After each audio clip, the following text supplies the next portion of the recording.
Meus irmãos, é um grande prazer poder viver esse momento com vocês e juntos recebermos aquilo que o Todo-Poderoso já preparou para a gente. O ano de 2022 vai ser maravilhoso, tenho certeza disso. Agora, eu quero explicar algumas coisas aos irmãos para que a gente não deixe o ano novo atropelar a gente. Bom, nós vamos terminar de pregar a palavra.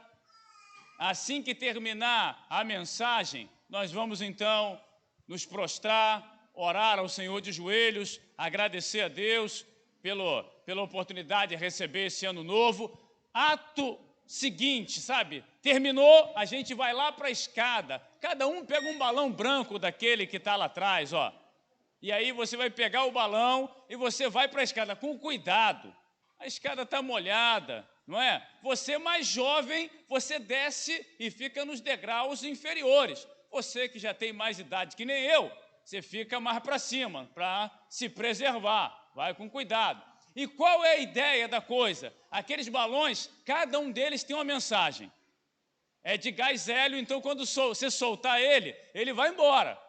E vai chegar a algum lugar. Ao lugar que Deus já destinou para que ele chegue, para que a pessoa que pega essa mensagem seja abençoada. Mas, além dessa mensagem, você vai também, antes de soltá-lo, colocar ali diante de Deus o que tem embaraçado você, o que tem atrapalhado o teu crescimento, o que tem dificultado você de viver aquilo que Deus tem para você. Soltou, vai tudo embora. Então, terminou o culto, a gente vai para a escada e ali a gente vai fazer uma oração, soltar os balões, aí depois você pode se abraçar à vontade. Com cuidado também, se abrace com distanciamento social. Como é que faz, pastor? A gente faz aquele abraço, não é? O pessoal que está mais fora de forma vai ser mais difícil, porque tem uns amigos nossos aqui que abraçam 1,5 metro de distância, mas quem disse que ia ser fácil? Então, pessoal, todo mundo entendeu, né? Eu sei que na hora vai complicar tudo, o pessoal vai enrolar, mas era meu papel explicar. Mas é assim mesmo. Nós, quando estávamos orando, e quando digo nós, não é falando de mim na terceira pessoa, a igreja orando, o pessoal do Ministério de Intercessão orando também, pedindo ao Senhor direção para o ano de 2022. A palavra que o Senhor ministrou ao meu coração foi essa de Colossenses, capítulo 3, verso 23. E tudo quanto fizerdes, fazei-o de todo o coração, como ao Senhor, e não aos homens. Gente, fazer as coisas relaxadamente, fazer as coisas sem empreender nelas todo o coração da gente, tem destruído tantos sonhos, tantos projetos. Quantas famílias acabaram porque os cônjuges não empreenderam no casamento todo o coração. Deixaram que o seu coração fosse levado em torno de coisas, de circunstâncias, de situações. Quantas famílias acabaram? Gente, quanta gente perdeu emprego? Por quê? Porque não fez o seu trabalho de todo o coração. E é legal isso, porque o cara chega aqui, ele fala, pastor, ora por mim, pastor. Eu preciso de um emprego.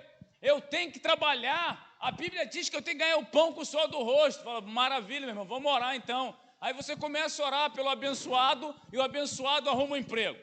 Uma semana depois ele chega para mim e fala, pastor, aquele emprego é difícil demais. Não é brincadeira trabalhar naquele lugar, não. Meu irmão, então o problema não é emprego. Se você não colocar o teu coração na coisa, não funciona. Não vai. E a gente fica percebendo como hoje também, muitas vezes, o nosso coração não está em Deus. Nosso coração, às vezes, está na igreja, nosso coração está nos afazeres congregacionais, mas não está em Deus. Ele não é prioridade para a gente. Ele não toma o primeiro lugar na nossa vida. E se não o buscamos de todo o coração, não o encontramos. O profeta Jeremias fala sobre isso no capítulo 29. No verso número 12, buscar-me-eis e me achareis quando me buscar de todo o vosso coração, diz o Senhor. Será que a gente está aqui hoje de todo o coração? Eu olho para a palavra e lá no primeiro livro de Samuel, no capítulo 13, no verso 14, quando Deus rejeita Saul, ele fala assim, através do profeta: olha, eu já me provi de um homem segundo o meu coração. Saul foi rejeitado, porque o coração dele estava no reino e não no rei. O coração dele não estava em Deus, estava no poder, naquilo que o cargo oferecia a ele. E por isso ele foi rejeitado, e o Senhor encontrou Davi no meio do nada, apacentando ovelhas. Nem a família dele lembrava dele lá naquele lugar de ostracismo, mas Deus encontrou nele um coração íntegro. E se Deus encontrar em mim e em você um coração íntegro, meus irmãos, Ele vai fazer coisas extraordinárias nesse ano que vem. Ele vai nos usar com prazer, Ele vai nos levantar, Ele vai nos abençoar, Ele vai nos dirigir. Nós precisamos ter todo o coração do Senhor. Como o Senhor procurou em Davi um homem segundo o coração dele, hoje Ele procura aqui no meio dessa congregação alguém que tenha o coração íntegro diante dEle.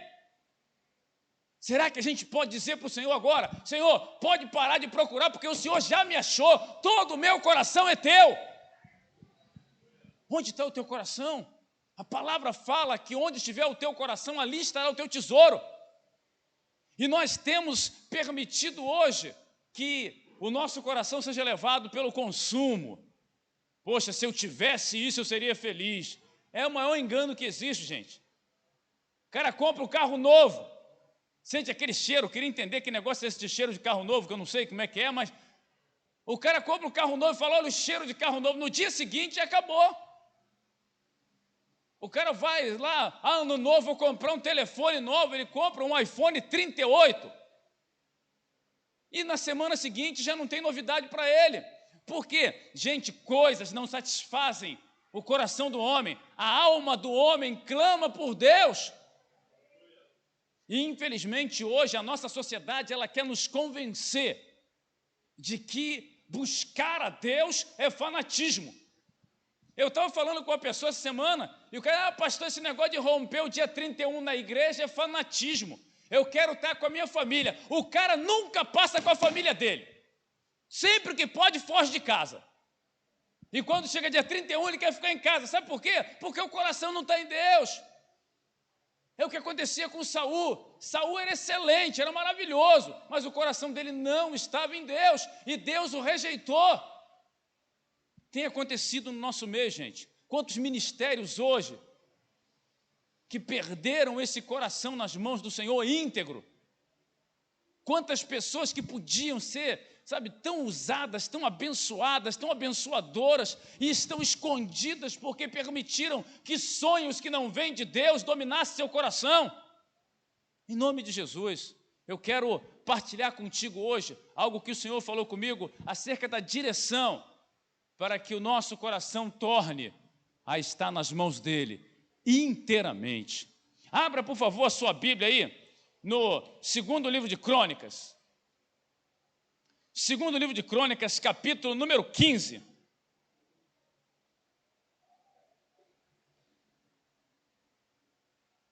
Aparecerá no Data Show ali, pode ficar tranquilo.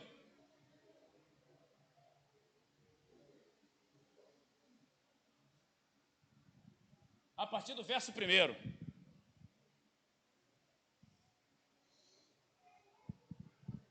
Segundo livro de Crônicas, capítulo número 15, verso 1.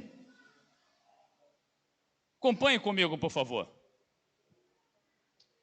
Então veio o Espírito de Deus sobre Azarias, filho de Odede, e saiu ao encontro de Asa e disse-lhe: ouvi-me, Asa, e todo Judá e Benjamim, o Senhor está convosco, enquanto vós estáis com ele, e se o buscardes, o achareis, porém, se o deixardes, vos deixará. Senhor, obrigado pela Tua palavra, obrigado pela verdade nela expressa, e aqui estamos, ó Deus, e o nosso desejo é Te servir com todo o coração, é fazer para o Senhor de todo o coração, é colocar, ó Deus, o nosso coração no lugar de descanso, de segurança e paz, em Tuas mãos. Nos instrui, Senhor, em nome de Jesus.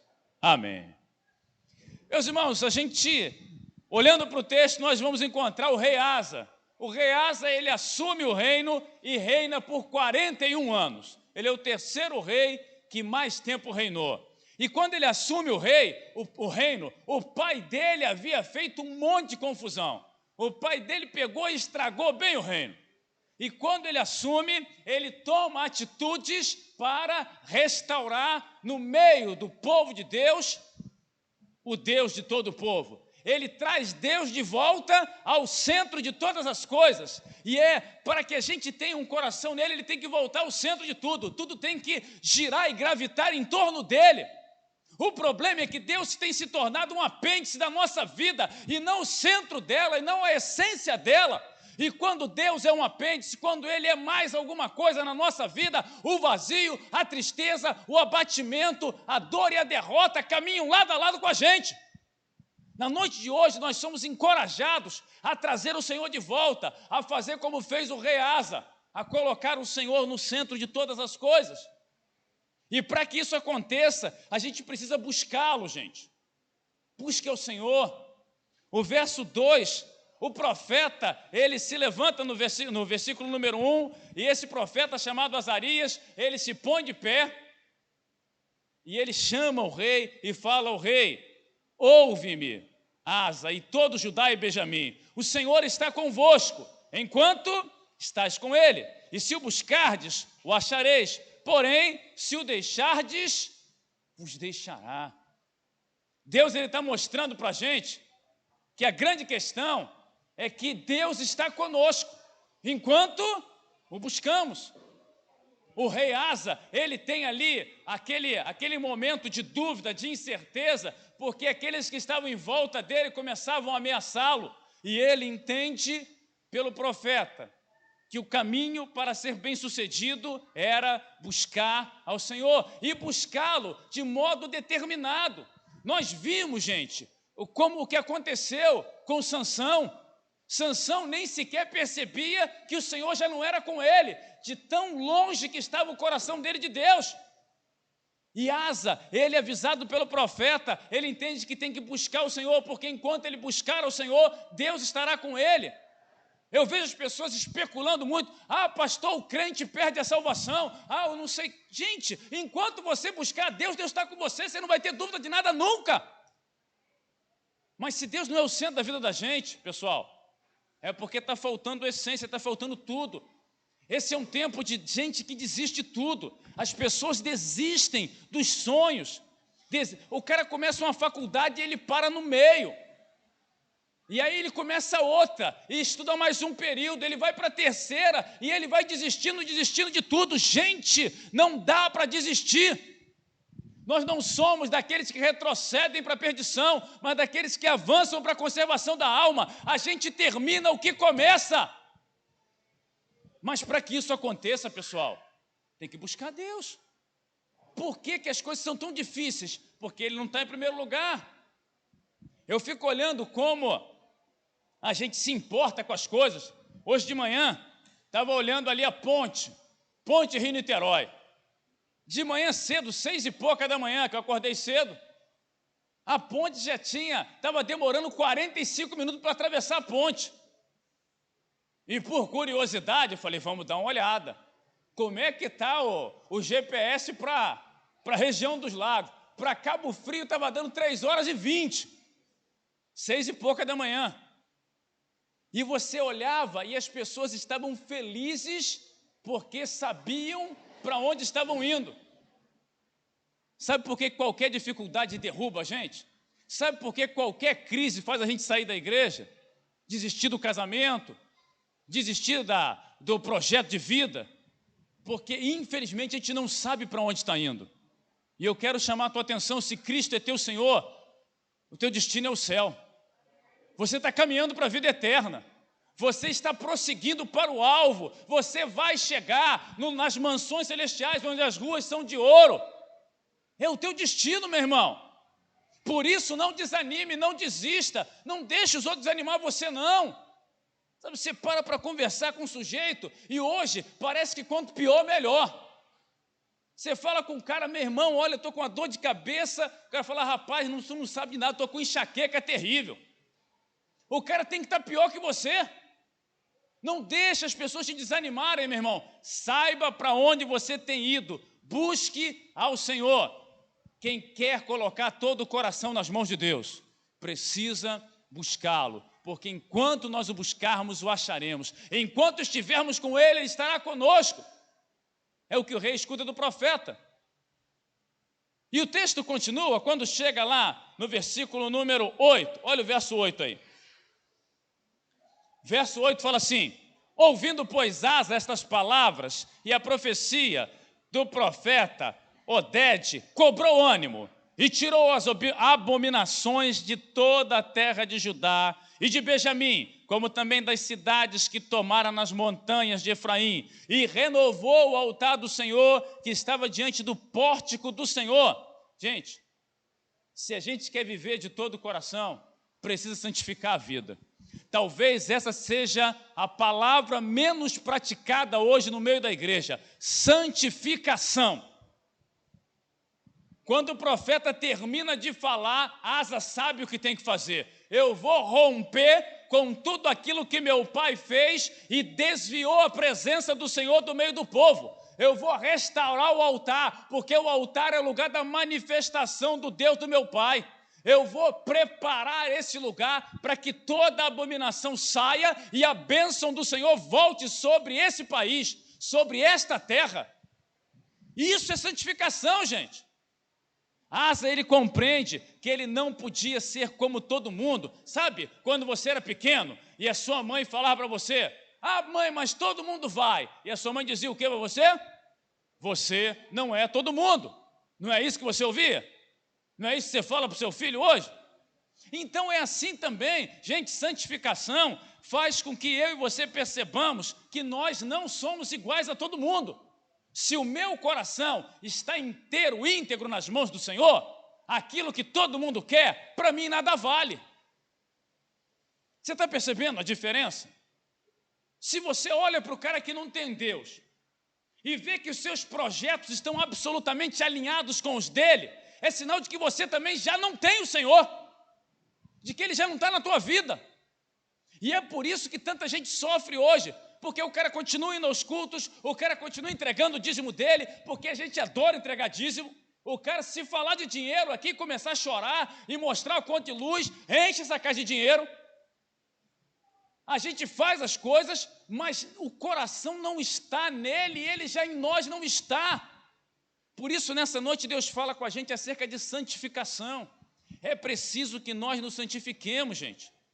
Que nós realmente permitamos que o Senhor nos purifique, que Ele trate da nossa alma e tire de nós aquilo que o pecado trouxe, e nós sejamos restaurados. Já tive algumas experiências também bem interessantes com relação ao trabalho, e eu já trabalhei como cumim. Alguma pessoa não sabe nem o que é um cumim, nem sei se existe ainda. Cumim é o cara que vai trabalhar no restaurante lavando panela. O que ele faz é comer e lavar a panela. E eu só lavava a panela, porque nem comer eu comia, mas tudo bem. E a panela de restaurante não é igual a panela da sua casa. A panela da sua casa você sujou, jogou um detergente lá, você limpou e está tudo certo. Não, a panela de restaurante, ela tem produto adequado para limpar. Você joga o produto e joga uma água quente e sai de perto. Depois você volta, joga aquele troço fora, enxágua e a panela está limpinha, brilhando. Não sei o que é aquele troço, mas limpa mesmo. E quando a gente fala de santificação, a única coisa que limpa a alma da gente é o sangue de Jesus. Todo pecado, por pior que ele seja, ele é perdoado pelo sangue de Jesus. E o Senhor fala: vinde, argui-me, ainda que os vossos pecados sejam vermelhos como a escarlata, eu vos tornarei brancos como a neve. Gente, só tem uma solução para esse pecado que você traz com você aí: é o sangue de Jesus, é o arrependimento e abrir o coração para ele. Foi o que Asa fez. Asa se arrepende pelos atos do pai dele. Ele fala: de hoje em diante, a minha vida e esse reino vai ser diferente. E ele rompe com o que passou e abraça um novo tempo, um tempo de santificação, no qual o povo, conhecendo a Deus, o serviria. Esse é o nosso desejo, pessoal. É que a cada dia nós compreendamos que temos que buscar ao Senhor, e nessa busca Ele vai nos santificar. O Senhor fala com Josué: santificai-vos, porque amanhã fará o Senhor maravilhas no meio de vós. O texto segue aqui, e a gente, versículo 7 e o 12, o profeta ainda falando no versículo 7, mas esforçai-vos, e não desfaleçam as vossas mãos, porque a vossa obra tem uma recompensa. Verso 12, e entraram na aliança para buscarem o Senhor Deus de seus pais com todo o seu coração e com toda a sua alma. Gente, sirva ao Senhor. Se eu quero ter um coração íntegro diante dele, eu preciso servi-lo. Eu preciso pertencer a Ele por inteiro. O que o profeta fala é o seguinte: o que vocês estão fazendo tem uma recompensa, tem uma paga. Há algo de Deus acerca disso que vocês estão fazendo. E o legal é que o apóstolo Paulo, lá no capítulo 6 de Romanos, no verso 23, ele diz: porque o salário do pecado é a morte, mas o dom gratuito de Deus é a vida eterna em Cristo Jesus. A palavra vem ao coração do rei Asa, e ele entende que o povo não precisava servir a ele, mas o povo precisava servir ao Senhor. A recompensa não era ser fiel ao rei, mas era ser fiel ao Deus Todo-Poderoso.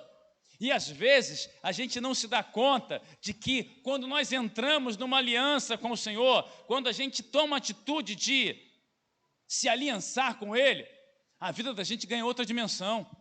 O peso das nossas palavras é outro. O serviço que fazemos, ele deixa de ser uma carga e ele se torna um prazer, porque nós fazemos para o Senhor. Porque a gente não está preocupado mais em agradar os homens, a gente não está preocupado mais se vão aplaudir a gente, se vão dar tapinha nas costas. Não, nós estamos fazendo para o Senhor, e quando de todo o coração o fazemos para Ele, essa obra tem uma recompensa. Capítulo 6 de Hebreus, no verso número 10, o autor de Hebreus fala sobre isso, que há uma recompensa para os servos do Senhor, pela obra que fazemos, por aquilo que entregamos através da nossa vida, do nosso ser. A gente precisa voltar a desejar, pessoal, coisas espirituais. Quando a gente fala de recompensa, a primeira coisa que vem à nossa mente é dinheiro. Um cashback, não é dinheiro de volta, aquele negócio todo. Não, a recompensa é espiritual, é galardão. Eu tenho visto a igreja muito voltada hoje, pessoal, para coisas. A igreja, ela tem amado esse mundo, e a Bíblia diz que aquele que ama o mundo é inimigo de Deus.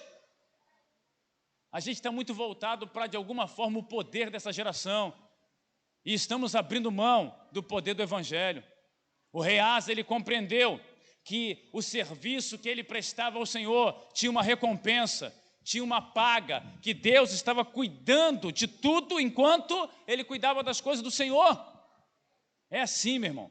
Você vai fazer a obra de Deus, você vai pregar o Evangelho, você vai viver o Evangelho, você vai santificar a sua vida. Tem uma paga, tem uma recompensa, só que não é monetária, é eterna. Porque aquilo que Deus faz dura para sempre. Dinheiro acaba.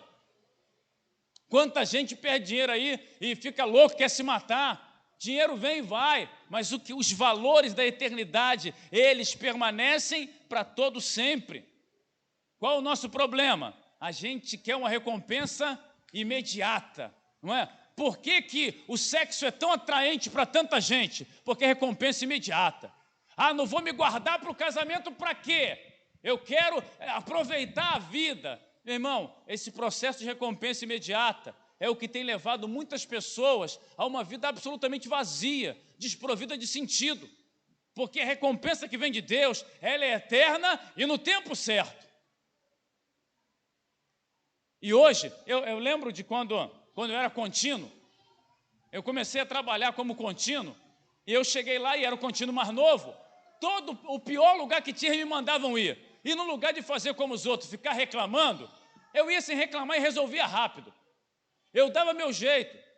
E 1 mês e meio, 2 meses depois, trabalhando de contínuo, eu já não precisava mais ir para a rua. Os caras não queriam mais que eu fosse para a rua, queriam que eu organizasse os contínuos. 1 ano depois, trabalhando com os contínuos, eu me tornei chefe deles. 1 ano e meio depois, fui contratado pela empresa para outro cargo. Por quê, meu irmão? Porque era maravilhoso? Não.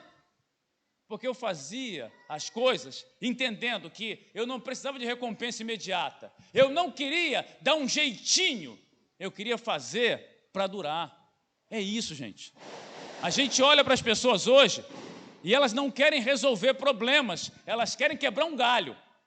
Não, vamos dar um jeito nisso aqui. A gente não dá jeito. Jesus, ele faz novo.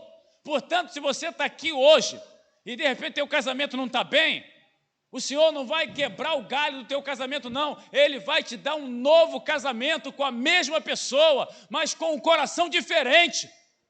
É isso que Ele faz. É dessa maneira. A recompensa do Senhor é aquela que é intangível, que nós não vemos, mas que podemos saber que é garantida, porque o Senhor não falhou e nunca falhará. E o texto, ele segue aqui para a gente, lá no versículo número 17. Olha o versículo 17. Os altos, porém, não foram tirados de Israel. Contudo, o coração de Asa foi perfeito todos os seus dias. Gente, se eu quero um coração íntegro, eu preciso vivê-lo todos os dias. Todos os dias é para servir ao Senhor. Todos os dias são devotados a Ele. O texto fala que o coração de Asa foi perfeito todos os seus dias. Gente, o recorde do tempo em que o reino ficou sem guerra pertence ao rei Asa. Durante 35 anos não houve guerra. Não teve nada lá, nada, nem fogos os caras soltavam lá. A paz foi absoluta. Sabe por quê? Porque ele compreendeu que precisava viver todos os dias para Deus. Não era uma coisa de fim de semana, não era um encontro religioso, não era um momento, era dia a dia. Pessoal, esse é o segredo para 2022. É um coração perfeito diante do Senhor. Todos os dias.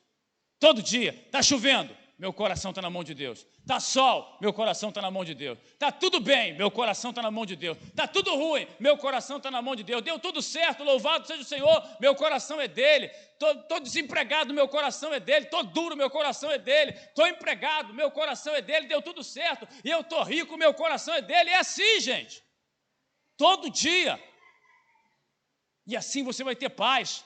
E assim você vai ter sossego. Você vai olhar para a vida e vai saber que o melhor de Deus está aguardando você. Pastor, mas o meu coração tem inclinações que tem me levado para longe do Senhor. A palavra diz que o Senhor Deus é Deus que arranca o coração de pedra e coloca um coração de carne no lugar dele. Um coração inclinado para a palavra.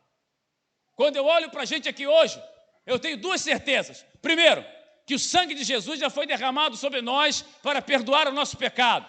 Segundo, que o Senhor já nos deu um novo coração para que vivamos um novo ano de fato e de verdade. Porque virar o calendário não quer dizer viver um ano novo. Mudar de coração, abrir o coração, isso sim nos prepara para um ano novo, de fato e de verdade. E de repente você está aqui e consegue compreender esse momento, que é o momento de entregar a vida a Jesus. Ou você que chegou afastado do caminho do Senhor, você olha para esse texto e você vê Asa entregando completamente o coração ao Senhor e vivendo em paz, e você é movido pelo Espírito a voltar para Jesus. É a sua oportunidade. Eu sei que o Espírito Santo já começou a falar com você. E nesse processo, quando ouvimos a voz de Deus, nós não podemos endurecer o coração. Talvez a atitude mais importante de 2021 seja tomada agora, que vai impactar diretamente a tua vida não só para o próximo ano, mas para toda a eternidade. E essa atitude é entregar a vida a Jesus, é voltar para Ele. Eu estou aqui para orar por você. Eu estou aqui nesse lugar preparado para abençoar a tua vida, para te dar essa oportunidade de você viver o que o Senhor tem para você. Se o teu coração agora está aberto para o Senhor, e se é disso que você precisa, eu quero orar por você. Onde você está agora aí, ó? Você quer entregar sua vida a Jesus? Você quer voltar para Jesus? Eu quero orar por você. Levanta a sua mão, pastor, eu quero fazer isso agora. Eu quero abrir o coração para o Senhor Jesus. Eu ouvi a palavra e eu não posso mais resistir. Eu quero que o meu coração, a semelhança do coração do rei Asa, seja perfeito nas mãos do Senhor, todos os dias.